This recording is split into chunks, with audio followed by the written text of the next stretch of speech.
রাফি ছোটবেলা থেকেই স্বপ্ন দেখত সে একদিন নিজের একটি ব্যবসা শুরু করবে। বিশ্ববিদ্যালয় থেকে স্নাতক শেষ করে সে নিজের জমানো টাকা দিয়ে একটি ছোট ক্যাফে খুলল। শুরুতে ব্যবসাটা ভালোই চলছিল, কিন্তু ধীরে ধীরে সমস্যাগুলো দেখা দিল। অভিজ্ঞতার অভাবে সে অনেক ভুল করেছিল, পর্যাপ্ত মার্কেট রিসার্চ করেনি, খরচের হিসাব ঠিকমতো রাখেনি, আর সঠিক জায়গায় বিনিয়োগ করতে পারেনি।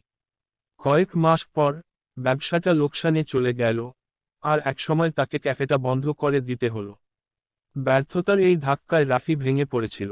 চারপাশের অনেকে তাকে বলল, তোর পক্ষে ব্যবসা করা সম্ভব নয়, অন্য কিছু কর। কিন্তু রাফি হাল ছাড়ল না।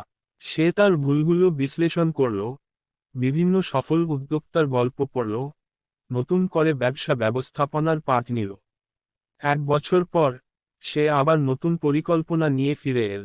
এবার সে ভালোভাবে গবেষণা করল, খরচের হিসাব নিল, এবং একটি নতুন কৌশল তৈরি করল।